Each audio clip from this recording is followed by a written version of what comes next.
Overall impression is they're developing.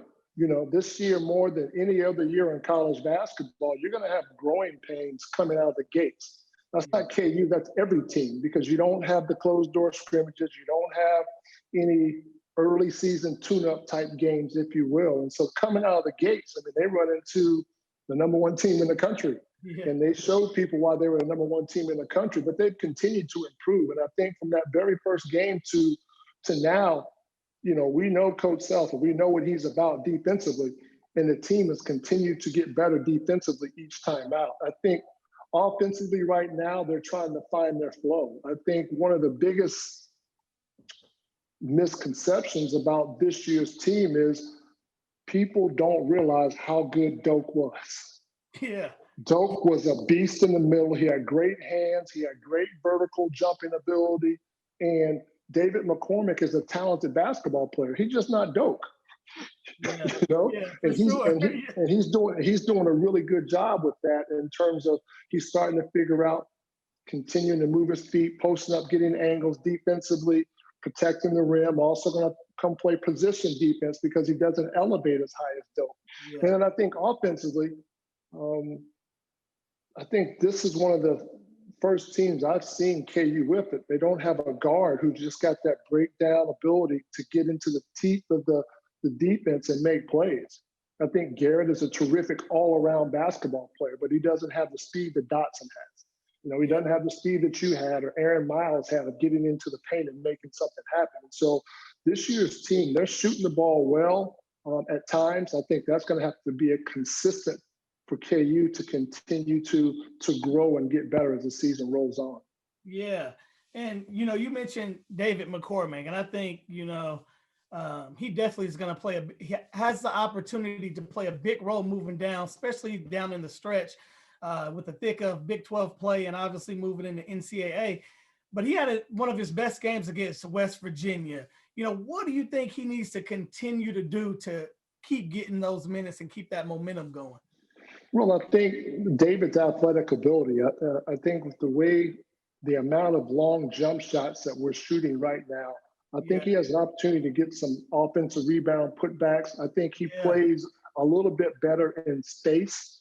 You think about the West Virginia bigs, they got two grown men down there Yeah. that are physically massive, and David matches up well with them. But I thought he did a much better job of moving his feet, sealing for angles, and getting to the backboard with a little bit more, not intensity, but probably with more quickness. I think a lot of times he labors into his moves, but when he gets to the rim quickly, he gives himself an opportunity to score and get fouled.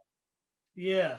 So, you talked a little bit earlier about, kind of KU's inability, just not having that Dotson that can just break down the defense, get into the lane. Who do you think this team's kind of, when they need a bucket, who's that guy that you feel like they can give the ball to and that's giving them the best shot to be successful, just attacking the basket? To me, I think the best matchup, not saying, I mean, the best matchup I feel is Wilson.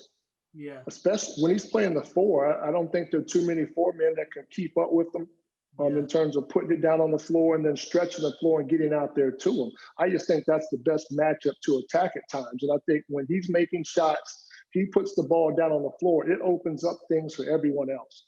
But this team, I mean, they've got to continue to get out and score in transition. I think Garrett is a beast when he has a head of steam and he's getting downhill. And I think Brown is an unsung hero to me. He does it all. He defends, he scores, he rebounds at a high clip, and he has great understanding of the game. And I think the rest of those guys are going to come along. But those two guys, when I talk about Garrett, Brown, and Wilson, that third guy, I mean, those guys got to make it go. Yeah, for sure. So, they obviously have some tough games coming up with Texas and Baylor. And, the Big 12 is always going to be a beast. It's, each game you're going to night in, night out, you're going to get the best of each team, whether you won one game or you haven't lost a game. You're always going to get a team's a best matchup. But kind of what do you think do you think actually KU is considered a favorite to win the Big 12 this year? I think KU is going to win the Big 12. I don't think they're a Okay. favorite to win the Big 12. Yeah.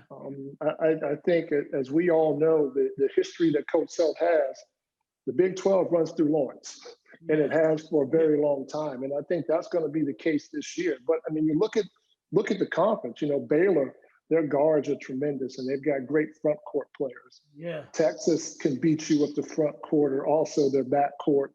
I mean, Texas Tech is really talented. We talked about West Virginia, Yeah. and there are a lot of other teams that I think Oklahoma State is a talented team, especially with Yeah. Cade Cunningham that can creep up there. But those five teams, I mean, they're going to be in the top 20 all year long, and they're going to beat up on each other in conference. Yeah. I think it's going to make them better once they get to postseason play. But I think at the end of the day, I just believe that Coach Self and the Jayhawks are going to find a way to win it again.